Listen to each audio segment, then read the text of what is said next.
મેડમની માયાજાળ. આ મુદ્દાની શરૂઆત કરું એ પહેલાં આપ તમામને કહી દો આ મુદ્દો કેમ છે. આપણા પ્રદેશની અંદર ભ્રષ્ટાચાર એ શિષ્ટાચાર થઈ ચૂક્યો છે. એ રાજનેતાઓ હોય કે અધિકારીઓ, ક્યાંક બંને મળીને તો બંને અલગ અલગ રીતે દુનિયાભરનો ભ્રષ્ટાચાર કરે છે. અને કદાચ એના જ કારણે આપણું ગુજરાત જે લેવલે પહોંચવું જોઈએ ને પહોંચી નથી શક્યું. જે ક્ષમતા અને શક્તિ છે, જેટલું બજેટ છે, જેટલો આપણો ટેક્સ ભરીએ છીએ, જેટલો આપણે પરિશ્રમ કરીએ છીએ ને એ પ્રકારે આપણું ગુજરાત વિકસિત નથી થઈ શક્યું. આપણા ગુજરાતમાં એ પ્રકારની ફેસિલિટી નથી મળતી. પ્રોજેક્ટો અનેક છે, પણ એનું ઇમ્પ્લિમેન્ટેશન કોણ કરે ને કરાવે? અધિકારીઓ. અધિકારીઓ ભ્રષ્ટાચારના અગાઉ મેં કાર્યક્રમ કરેલો અઠવાડિયા પહેલાં, ત્યારે અધિકારીઓ ભ્રષ્ટાચાર માટે કેવી રીતે વચોટિયા રાખે છે એનો પર્દાફાશ કર્યો હતો. આજે વાત કરવી છે અધિકારીઓ ભ્રષ્ટાચારના રૂપિયે કેવી રીતે સંપત્તિ વસાવે છે અને સંપત્તિ કેવી રીતે છુપાવે છે. અને પર્દાફાશ ખુદ એન્ટી કરપ્શન બ્યુરોએ કર્યો છે. એન્ટી કરપ્શન બ્યુરોના ટીમમાં હાથ લાગેલ આ મહિલા અધિકારી, જેમનું નામ છે કેતકીબેન વ્યાસ. મેડમ કેતકીબેન વ્યાસ આણંદના પૂર્વ અધિક કલેક્ટર રહી ચૂક્યા છે, એટલે કે મહેસૂલ વિભાગ. મહેસૂલ વિભાગ શેના માટે હોય? મહેસૂલ લઈ સરકારને આપે. આ મહેસૂલ વિભાગ શું કરતા હતા? બેન શું કરતા હતા? એમની ઉપર શું આરોપ છે એ જાણી લેજો. આ બેનની કારકિર્દી પાટણના હારીજ ખાતે ચીફ ઓફિસર તરીકે શરૂ થઈ. ચીફ ઓફિસરથી લઈ મામલતદાર અને ડેપ્યુટી કલેક્ટર સુધીની ફરજ નિભાવી ચૂકેલા કેતકીબેન વ્યાસ સામે અપ્રમાણસર મિલકતની 2023માં અરજી થઈ. ત્યારબાદ એન્ટી કરપ્શન બ્યુરોએ તપાસ શરૂ કરી. તપાસના અંતે આ મેડમ કેતકીબેન પાસે પગારની આવક કરતાં વધુ મિલકત વસાવ્યા હોવાના પુરાવા મળ્યા છે. એસીબીના મુજબ 3.56 કરોડની વધુ મિલકત બેને વસાવી છે. એસીબીએ ગુનો નોંધ્યો છે. એની સામે કેતકીબેને આગોતરા જામીન મૂકેલા, પણ આગોતરા જામીન અરજી એમની જે હતી એની સામે જામીન રદ થયા. ત્યારબાદ એન્ટી કરપ્શન બ્યુરોએ તેમને હાજર થવા માટે ફરમાન કરેલો, હાજર નહોતા થયા. એસીબીએ અમદાવાદ ક્રાઇમ બ્રાન્ચની મદદ લીધી. અમદાવાદ ક્રાઇમ બ્રાન્ચે આ મેડમને તેમના બહેનના ઘરેથી ઝડપ્યા છે. આપ જોઈ શકો છો આજે આ મેડમને લઈને એમને જે સંપત્તિ વસાવી છે એ અલગ અલગ ઠેકાણે પોલીસ પહોંચી હતી. અને એ તમે ફ્લેટ પણ જોશો, એ એપાર્ટમેન્ટ પણ જોશો. આ મેડમના પતિશ્રી ડીવાયએસપી છે. બંનેને હું એક સાથે જરાય ન જોડી શકું, પણ એમની જે પ્રોપર્ટી છે જ્યાં પહોંચ્યા છે ત્યાં બંનેના એક ફ્લેટ ઉપર કોમન નામ હતું. હોઈ શકે પતિ પત્ની છે, એમાં કોઈને પેલું ન જ હોવું જોઈએ. પણ બીજા ભાગના તમે જુઓ છો ક્યાંક એમની માતાના નામે, ક્યાંક એમના પિતાના નામે સંપત્તિ હતી, તેવા આરોપ છે. મેડમના જે કારસ્તાન, જે આરોપ લાગ્યા છે એના ગ્રાફિક્સ જોજો. આ મેડમ પર પગાર કરતાં 68.84% વધારે મિલકતનો આરોપ છે. હવે એમના વિચારતા 68% જ, પણ 68% જે છે એ બજાર ભાવ પ્રમાણે નહીં, દસ્તાવેજ પ્રમાણે. અને દસ્તાવેજ કેટલા અંડર વેલ્યુએશનમાં થાય છે એ કહેવાની જરૂર નથી. આ બેને 10 વર્ષમાં કુલ 78 લાખ રૂપિયાનો પગાર મેળવ્યો. એમાંથી મારે ને તમારે આ મોંઘવારીમાં બે છેડા મેળવવા અઘરા પડે. આ ડેપ્યુટી કલેક્ટર મેડમ આરડીસી હતા કદાચ, એમને 78 લાખમાંથી માત્ર 10 વર્ષમાં એમને જરૂર પડેલી 15,90,000 રૂપિયાની જ, એટલે પગારમાંથી એમને માત્ર 16 લાખ રૂપિયા વાપર્યા હતા. એટલે આ બેનનું ઘર વધુમાં વધુ ગણીએ ને તો વર્ષે દાડે 1.5 લાખ રૂપિયામાં ચાલી જતું હતું, 1.5-2 લાખ રૂપિયામાં. અને એમથી વધુ 2014-15 અને 2019-20માં તો એમને પગારમાંથી 1 પણ રૂપિયો ખર્ચવો નહોતો પડ્યો. બધું હવામાંથી પેદા થતું હતું, ઘર ચાલતું હતું. બેનના સંબંધીઓના 24 એકાઉન્ટોમાં રૂપિયા જમા છે. મોટાભાગની સંપત્તિ માતા પિતાના નામે છે, આરોપ છે.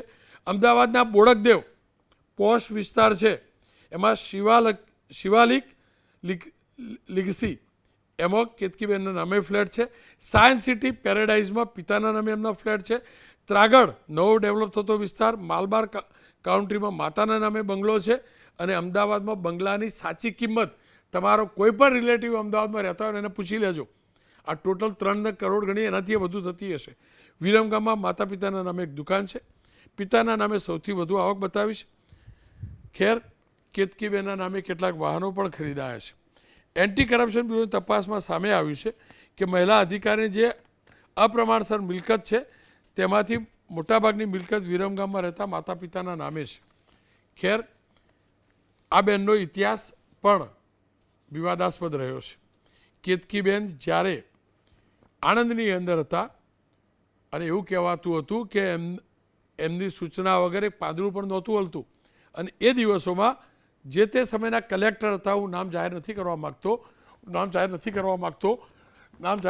માગતો, એમના એક વિડીયો કાંડ એમને હની ટ્રેપમાં ફસાવાનો પણ પ્રયાસ કર્યો હતો.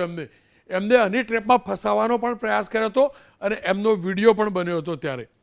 અને ત્યારબાદ એમાં તપાસ પણ થયેલી અને તપાસમાં એવું આવ્યું હતું કે તત્કાલીન કલેક્ટર કોઈ પણ ખોટું કામ નહોતા કરતા, અને ખોટું કામ નહોતા કરતા એટલે એમને ફસાવવા માટે હની ટ્રેપનું એક આખું રેકેટ બનાવવામાં આવ્યું હતું, ને ત્યારે પણ આ પ્રકારની કાર્યવાહી થઈ હતી. અને કેતકીબેન સહિત 3 સામે આણંદ પોલીસ સ્ટેશનમાં ફરિયાદ નોંધાઈ હતી અને ત્યારબાદ તેમને સસ્પેન્ડ પણ કરાયા હતા. પણ વાત આજે સંપત્તિની છે. રૂપિયા ક્યાં છુપાવવામાં આવે છે? અને હું ફરીથી કહું છું, મહેસૂલ વિભાગ, એક ગૃહ વિભાગ એટલે કે પોલીસ અને મહેસૂલ, આ બંને એવા વિભાગ છે જેની જરૂર અને જેમની સાથે તમામ સામાન્ય નાગરિકોનો પણ સંપર્ક હોય છે, એમની જરૂર પડે છે. અને એ વિભાગની અંદર જો ભ્રષ્ટાચાર ચાલતો હોય તો નથી ખરાબ કંઈ ન હોઈ શકે. ચાલે છે, હકીકત છે. પ્રમાણ કેટલું છે એની ચર્ચા જરૂરી છે. રૂપિયા ક્યાં મુકાય છે એની ચર્ચા જરૂરી છે. રસીલાબેન રાયકા રિટાયર્ડ ડેપ્યુટી કલેક્ટર છે. હરેશભાઈ મેવાડા નાયબ નિયામક છે એસીબીથી. પહેલાં મેવાડા સાહેબ સાથે મેં વાત કરી છે, કારણ કે એન્ટી કરપ્શન બ્યુરોએ કેસ નોંધ્યો છે, એમને તપાસ કરી છે. જાણી લઈએ એમની સાથે સંવાદ કરીને. મેવાડાજી, આ કેતકીબેનના કાંડમાં કેવા પ્રકારના તથ્યો અને કયા સત્યો સામે આવ્યા છે? કેતકીબેન વ્યાસ જ્યારથી ચીફ ઓફિસર હતા એના પછી મામલતદાર બન્યા. મામલતદારમાંથી પ્રમોશન મેળવી નાયબ કલેક્ટર અને છેલ્લે અધિક કલેક્ટર બની અને એ અધિક કલેક્ટર તરીકે આણંદ ખાતે પોસ્ટેડ હતા. 2023માં જ્યારે એમના વિરુદ્ધ આ અરજી આવી કે તેમણે અપ્રમાણસર મિલકત એકત્ર કરેલી છે અને એ તપાસ શરૂ થઈ, સામાન્ય વહીવટ વિભાગે આ તપાસ કરવા માટે મંજૂરી આપેલી. એસીબીએ તપાસ કરી ત્યારે એમની જે આવક છે, કાયદેસરની પગારની આવક, એના કરતાં એમણે જે ખર્ચ કરેલો છે અને સંપત્તિઓ વસાવેલી છે એ 3,56,00,000 કરતાં વધુ રકમની હતી. આવક કરતાં વધુ સંપત્તિ એકત્ર કરેલી, એટલે લગભગ એમની આવકના 68.84% જેટલી એમની સંપત્તિ વધારે નીકળી છે. કોઈપણ સરકારી કર્મચારી કે અધિકારી પોતાની નિયત સરકારી આવક કરતાં વધારે સંપત્તિ જો એકત્ર કરે અથવા સંપત્તિ બનાવે તો એના વિરુદ્ધ ભ્રષ્ટાચાર નિવારણ અધિનિયમની કલમ 13 હેઠળ ગુનો દાખલ થાય છે. આ ગુનો દાખલ કરવામાં આવેલો. ગુનો દાખલ થયા બાદ એમની કાયદેસરની આવક કેટલી હતી એ માટે એમને કરેલી જેટલી નોકરી છે એ તમામ ઓફિસો પાસેથી એમની પગારની ડિટેલ્સ મંગાવવામાં આવેલી. એમના બેંકના ખાતાઓમાં એ રકમ કેટલી જમા થયેલી, એમણે કેટલી ઉપાડ કરેલો, એમણે કયા વિભાગમાં કે કયા ક્ષેત્રમાં ખર્ચ કરેલો એ બધી વિગતો મેળવેલી. એમણે કયા કયા રોકાણો કરેલા છે, એમણે ક્યાં ક્યાં જમીનો લીધેલી છે, ક્યાં મકાનો, ફ્લેટ, દુકાનો કે વાહનો ખરીદ્યા છે, એ બધી વિગતો મેળવવામાં આવેલી. તપાસમાં એવું જણાયું કે એમણે પોતાના નામે કશું મિલકત ભેગી કરવાની કોશિશ કરી નથી, પણ એમણે એમના માતા અને પિતા એના નામે આ બધું રોકાણ અને જે સાવર મિલકતો ભેગી કરી છે એ એમના માતા અને પિતાના નામે કરેલી છે. મેવાડાજી, કયા પ્રકારની સંપત્તિ કેવી રીતે કોના કોના નામે આ કેતકીબેને ભેગી કરેલી હતી? અને મને જે જાણવા મળ્યું છે પ્રકારે એમના માતા પિતાના નામની એ સંપત્તિ હતી એ નામથી ખરીદાઈ છે, એ નામથી દસ્તાવેજ થયો છે. તો જ્યારે પણ અદાલતની અંદર ટ્રાયલ ચાલશે ત્યારે આ કેતકીબેન પક્ષ તરફથી એવી રજૂઆત નહીં કરવામાં આવે કે મારા માતા પિતાની સંપત્તિ હતી, તેમને તો વડીલો તરફથી મળેલી સંપત્તિ હતી, એ પ્રકારનું સ્ટેન્ડ મૂકશે તો કેસ ઢીલો નહીં પડી શકે તમારો? એમણે જે એમના માતા અને પિતાની આવક બતાવી છે એમાં એમના પિતા કર્મકાંડ એટલે જે બ્રાહ્મણ જે વિધિઓ કરાવે છે એ કર્મકાંડની ક્રિયાકર્મ અને વિરમગામમાં એ બુક સ્ટોલ ધરાવે છે. આ બુક સ્ટોલની આવકમાંથી અને કર્મકાંડમાંથી આટલી મોટી લાખો રૂપિયા સુધીની આવક ન થઈ શકે. એટલે દેખીતી રીતે એમણે જે સંપત્તિ એકત્ર કરી છે એનો એ સ્તોત્ર બતાવી શકેલ નથી. એમના માતા ઘરકામ અને આ કર્મકાંડમાં મદદ કરે છે, એમાંથી પણ આટલી બધી આવક થઈ શકે નહીં અને એમના ખાતામાં આટલી રકમ જમા થઈ શકે નહીં. એટલે એમણે જે રકમ જે જમા કરાવેલી છે એ ખુલાસા ન કરી શકવાના કારણે આ કલમની હેઠળ ગુનાની વ્યાખ્યામાં આવી જતી હતી. કેતકીબેનને તપાસમાં લઈને આજે પોલીસ જે ફ્લેટમાં ગયેલી ત્યાં બે નામ હતા, એક કેતકીબેન વ્યાસ અને તેમના પતિનું નામ પણ હતું અને તેમના પતિ ડીવાયએસપી છે. તો એવી રજૂઆત નહીં કરે કે આ ફ્લેટ તો બંનેના નામથી છે, એનો મતલબ જે સંપત્તિ ખરીદાઈ એ બંનેના પગારમાંથી ખરીદાઈ અથવા બંનેની બચતમાંથી ખરીદાઈ. હા, એમના પતિ ભાસ્કર વ્યાસ અત્યારે પોરબંદરમાં ડીવાયએસપી તરીકે ફરજ બજાવે છે, વર્ગ 1ના અધિકારી છે. એમની પણ અમે એક અલગથી એમની અરજી ચાલે છે, એમાં પણ તપાસની અંદર બધી વિગતો એકત્ર કરી રહ્યા છીએ. એમાં સ્પષ્ટ એવું જણાઈ રહ્યું છે કે એમના પતિની આવકમાંથી એમણે અલગ મિલકતો ભેગી કરેલી હોઈ શકે, કેતકીબેને એમની પોતાની આવકમાંથી અલગ મિલકત ભેગી કરેલી હોઈ શકે, પરંતુ બંને જણાની જે સંયુક્ત મિલકત છે એ કોણે એનું પેમેન્ટ કરેલું હતું એની ટ્રેલ મેળવવામાં આવે છે. એટલે કોઈ એમ ના કહી શકે કે મારી રકમમાંથી આ સંપત્તિ ભેગી કરેલી છે કે એમની રકમમાંથી કરેલી છે. જે છે એ બધું ડોક્યુમેન્ટરી એવિડન્સના આધારે કોની પાસેથી રકમ મેળવી છે અને ક્યાં ઇન્વેસ્ટ કરેલી છે એ બધી ટ્રેલના આધારે આ ગુનો એવિડન્સ ઉપર જાય છે અને આ ડોક્યુમેન્ટરી એવિડન્સના આધારે સાબિત થતું હોય છે. એસીબીએ જે તેમની સંપત્તિની રકમ ગણી છે તે શું જંત્રીના ભાવે ગણી છે, દસ્તાવેજ થયો ભાવે ગણી છે કે પછી બજાર ભાવ પ્રમાણે આ સંપત્તિ છે? એસીબી જે તપાસ કરે છે એ ડોક્યુમેન્ટરી એવિડન્સના આધારે કરે છે. એટલે એમણે જે કોઈ દસ્તાવેજ કરેલો હોય એ મકાન કે દુકાન કે જમીન કે ફ્લેટ ગમે તેનો, એ દસ્તાવેજમાં જેટલી રકમ લખેલી હોય છે અને જેટલી રકમ ચૂકવેલી હોય છે કે જેની પહોંચ એ દસ્તાવેજથી જ આપવામાં આવે છે એ રકમ જ ગણાય છે. બહાર ગમે એટલા મોટા સોદા થયા હોય પણ એને બહારની રીતે એને ગણવાના રહે છે, એને સાબિત કરી શકાતા નથી. એટલે જે જંત્રીની રકમ એટલે કે દસ્તાવેજમાં જે લખાયેલી રકમ છે એ જ ગણવામાં આવે છે, એ મુજબ જ ગણતરી થયેલી હોય છે. આ કેતકીબેન ક્લાસ 1 ઓફિસર હતા એટલે એમનો પગાર પણ વધુ હશે ને, તો એ પગારમાંથી પણ તો આ ખરીદ્યું હોય ને બધું. પગારમાંથી તેમને કેટલો ખર્ચો કરેલો? સીબીઆઈએ એક તૈયાર કરેલી ગાઈડલાઈન છે એ મુજબ દરેક સરકારી કર્મચારી કે અધિકારી છે એ પોતાની સેલરીના 30% રકમ એને જીવન નિર્વાહ પાછળ ખર્ચવા પડે, આવો એક સિદ્ધાંત છે. કોર્ટોએ પણ પ્રસ્થાપિત કરેલું છે. તો 30% રકમ જેટલી છે એ દર મહિને પોતાના જીવન નિર્વાહ પાછળ એટલે કે રસોડા ખર્ચ ખાતે પાછળ જાય જ. પણ આ કેતકીબેને એમના સમયગાળામાં લગભગ 10 વર્ષના સમયગાળામાંથી 8 વર્ષનો સમયગાળો એવો છે કે એમને એમના પગારમાંથી 1 રૂપિયાનો પણ સિંગલ રૂપિયાનો ઉપાડ કરેલો નથી. તો સર એનો મતલબ એમ થયો કે પગાર વાપર્યો નહીં ત્યાં સુધી કે ઘર ખર્ચા માટે પણ વાપરવાની જરૂર ના પડી, એટલે સંપત્તિ હોય કે બાકીના ખર્ચા એ બધા કેતકીબેને કટકીમાંથી કર્યા. માની શકાય એવું એ પ્રકારના આરોપ છે? એ જ માની શકાય. અમે જે એમનું 10 વર્ષનું કેલ્ક્યુલેશન તૈયાર કર્યું છે એમાંથી 8 વર્ષ એમના એવા છે કે એમાંથી 1 રૂપિયાનો સિંગલ રૂપિયાનો ઉપાડ નથી. એક વર્ષ તો એવું પણ હતું કે એમનો 10,67,000 જેટલો પગાર હતો વાર્ષિક, એમાંથી ફક્ત 30,000 રૂપિયાનો જ ઉપાડ થયેલો છે. મતલબ વ્યક્તિ રસોડા પાછળ પણ ખર્ચ ના કરે તો એ ખર્ચ ક્યાંથી થયો હોઈ શકે? તો જે આવક થઈ એ આવક એમણે બેલેન્સ રાખેલી છે, તો રસોડા પાછળ ખર્ચ કરેલો છે એ કઈ આવકમાંથી થયો એનો ખુલાસો એ કરી શક્યા નથી. રસીલાબેન રાયકા મારી સાથે જોડાયા છે, પૂર્વ ડેપ્યુટી કલેક્ટર છે, રિટાયર્ડ ડેપ્યુટી કલેક્ટર. રસીલાબેન, મહેસૂલ વિભાગની જરૂરિયાત તમામ લોકોને પડે. કયા પ્રકારનો ભ્રષ્ટાચાર મહેસૂલ વિભાગમાં ચાલે છે? બદનામ તો પોલીસ વિભાગ થયેલો છે, પણ ખરેખર મહેસૂલ વિભાગમાં ખેલ કેવા ચાલે છે અને કેમ?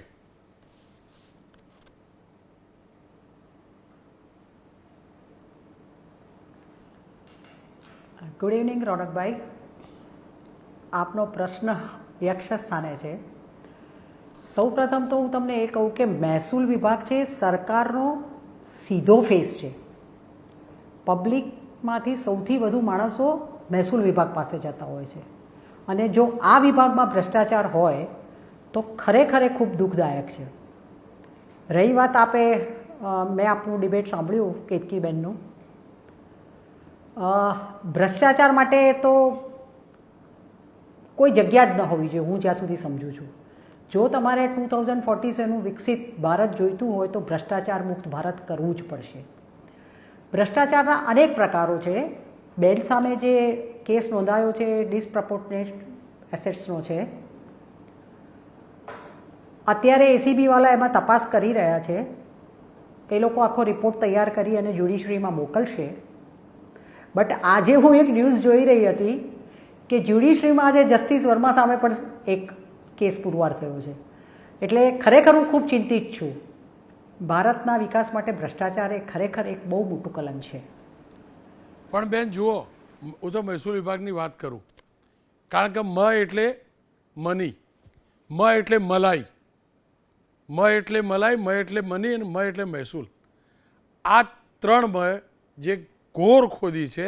અને વાત હવે માત્ર આ જીએસ પૂરતી નથી રહી, આઈએસ પણ છેલ્લે તો પકડાવા લાગે એ સારું જ. પકડાવા લાગે એ સારું. આખું ગુજરાત વેચી મારી જમીનોમાં. આ જમીનોના દસ્તાવેજ જે મહિલા અધિકારી જો આરોપ સાચા હોય તો પોતાની સંપત્તિ 2 નંબરના પૈસા માના નામે ખરીદે, પિતાના નામે ખરીદે, તો એના ત્યાં દસ્તાવેજ સાચા થવાની શું ગેરંટી? અને જો દસ્તાવેજો સાચા નથી થતા, દસ્તાવેજો અંડર વેલ્યુ થાય છે, દસ્તાવેજોમાં ખેલ થાય છે, તો પછી ગુજરાતની જમીન રહેશે ક્યાં બેન?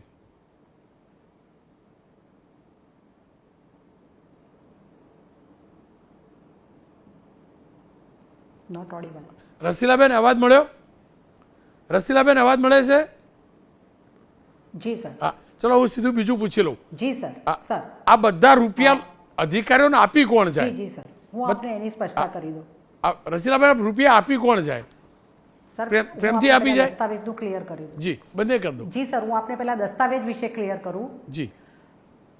સ્ટેમ્પ ડ્યુટીનો એક કાયદો ગુજરાતમાં પ્રવર્તે છે, એટલે બધાની જંત્રી ફિક્સ છે. અને એના પ્રમાણે કોઈકમાં જો જંત્રી સિવાય દસ્તાવેજ કરવો હોય તો એની એક કાનૂની પ્રક્રિયા છે. એટલે અંડર વેલ્યુએશન કે એ બહુ મોટો મુદ્દો નથી, પણ મુદ્દો એ છે કે આજે પ્રજાએ બી એક ક્યુમાં નથી ઊભા રહેવું, લાઇનમાં નથી ઊભા રહેવું, એના માટે પણ બ્રાઇબ આપીને પોતાનું કામ કરાવવું છે. એટલે એ એક બહુ ગંભીર વિષય છે. બીજી રહી વાત અપ્રમાણસર મિલકત છે, એ તો ક્યારેય સ્વીકાર્ય નથી રોનકભાઈ, ક્યારેય સ્વીકાર્ય નથી. અને બેન અમારા બેચમેટ છે એટલે વધુ તો બીજું કહી નહીં શકું, પરંતુ તમને ઓથોરિટી મળે ને એની સાથે એકાઉન્ટેબિલિટી પણ મળે. આપણને મત્તું મારવાની સત્તા મળી છે તો આપણી એક જવાબદારી પણ છે રોનકભાઈ. પબ્લિકને આપણે શું મેસેજ આપી રહ્યા છીએ? આ એક બહુ ગંભીર પ્રશ્ન છે. પણ આમાં એકમાત્ર અધિકારી નહીં, બધા બહુ જ સંકળાયેલા છે. એટલે એક સર્વાંગી એવું અભિયાન હોવું જોઈએ કે આ ભ્રષ્ટાચારને કઈ રીતે રોકવો. હું એક ડેટા જોઈ રહી હતી, 180 દેશમાંથી આપણે 93 નંબર પર છીએ. હવે વિચાર કરો કે કેટલા ખાતાઓમાં ભ્રષ્ટાચાર વ્યાપેલો છે. આને જો રોકવો હોય, સરકાર ખૂબ પ્રયાસો કરી રહી છે. અને તમે પ્રયાસોના ભાગરૂપે કદાચ જોતા બી હશો કે મોટા માથા પણ હવે પકડમાં આવવા માંડ્યા છે. સૌથી સારો ઉપાય ડિજિટાઇઝેશન છે. જે જગ્યાએ માણસ નહીં હોય ત્યાં ભ્રષ્ટાચાર નહીં હોય. આ બહુ સીધી ને સરળ વાત. પણ બેન સાંભળો ને, સાંભળો ને, તમે કહ્યું ને, પહેલા 2 વાત મને કહી દો. તમે કહ્યું બહુ બધા લોકો સંકળાયેલા છે. મારે તો બાપ દાદાની થોડા ઘણા વીઘા જમીન છે, એનો કશું કરાવવું નહીં પડ્યું. દસ્તાવેજ ઘરનો જીવનનો 2 વાર કરાયો, એટલે બહુ જાજી જરૂર નહીં પડી. પણ આ બહુ બધા લોકો હોય કોણ આપણને ખબર નહીં પડતી, એટલે જાણું તું. નંબર 1.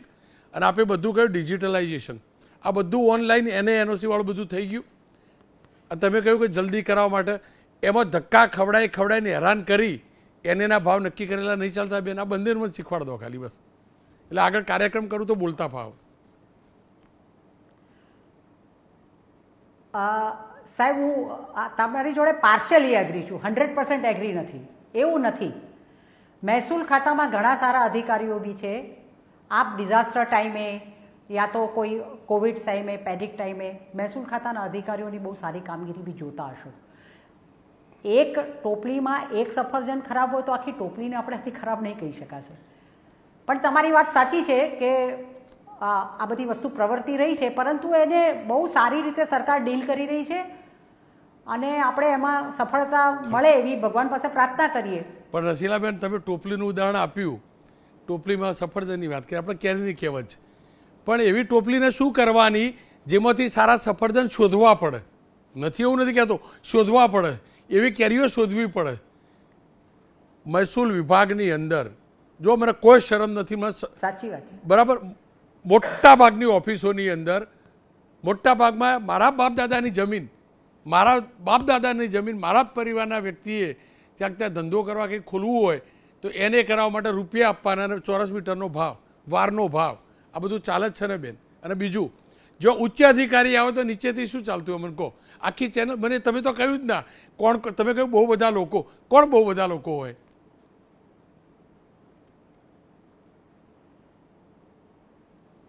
એક તો મહેસૂલી અધિકારીઓ છે ને રોનકભાઈ, આ ટ્રાન્સફરેબલ જોબ છે. જી, એટલે એવું બની શકે આ કોઈ એક ફિક્સ વસ્તુ નથી, પરંતુ મહેસૂલી અધિકારીઓ તો વારે વારે બદલાતા હોય છે. નીચલા તબક્કાના જે અધિકારીઓ છે ત્યાંના ત્યાં પોસ્ટેડ હોય છે. કોઈક તો એવી ચેનલે કામ કર્યું હશે, આ કેસ આખો હજી ઉકેલાયો નથી એટલે આપણને સાચી વાત ખબર નથી, પણ કોઈક જગ્યાએ તો કંઈક પ્રશ્ન થયો હશે. બેન એકલા જ આમાં સંડોવાયેલા હશે એ હું માનતી નથી. મે બી ડિસપ્રોપોર્શનેટ પ્રોપર્ટી એક આપણે એને અલગથી જોઈએ, પરંતુ તમે જે મહેસૂલની વાત કરી એને હવે ઓનલાઈન થઈ ગયું છે રોનકભાઈ. બિલકુલ ઓનલાઈન આપ અરજી કરી શકો છો, આપના પેપર આપ સબમિટ કરી શકો છો અને એને માટેની સમયમર્યાદા પણ નિયત છે સાહેબ. આપણે એ લોકોએ 30 દિવસમાં કંઈ પણ જવાબ આપવાનો છે. તમારે જે પેપર સબમિટ કરવાના છે એ ઓનલાઈન પણ આપ કરી શકો છો, કોપી આપ પહોંચાડી શકો છો. એટલે આપ જે કહો છો એટલી બધી હું આપની સાથે સહમત નથી, પરંતુ પ્રજા પણ કંઈક ખોટું કરાવવા માંગતી હોય છે અને એ જે કહેવાય ને કે વાયર લાઈન જગ્યા જે કહેવાય આપણે કે કંઈક ખોટું કરવાનું છે, એના કંઈક પૈસા લેવાના છે, આવી કોઈ વ્યવસ્થા હોય તો કંઈ કહેતા નથી. બાકી મોરઓરલેસ સરકારે બધું ઓનલાઈન કરેલું છે અને બહુ સારી પ્રજાને કલેક્ટર ઓફિસના ધક્કા ખાધા સિવાય પોતાના કામો થઈ રહ્યા છે સાહેબ. વાત આપની સાચી છે, એજન્ટો મળી જાય એટલે ધક્કા નહીં ખાવા પડતા. આપે આપણી બેચમેટને બહુ બચાવી, પણ એટલું તો સમજાવો, તમારા બેચમેટ વગર પગાર ઉપાડે ઘર કેવી રીતે ચલાવતા હશે આ બધું ઓનલાઈન થયા પછી પણ?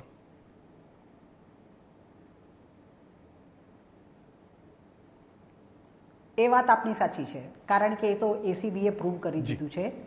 અને મહેસૂલી અધિકારીઓમાં તો સાહેબ આપણે નોકરીમાં દાખલ થઈએ ત્યારે જ તમારે તમારી મિલકત બતાવવાની હોય છે અને એ ઉપરાંત દર વર્ષે તમારે મિલકતનું પત્રક પણ ભરવાનું હોય છે કે તમારી પાસે શું પ્રોપર્ટી છે. જી બેન, એટલે આપણી સાથે હું સહમત છું.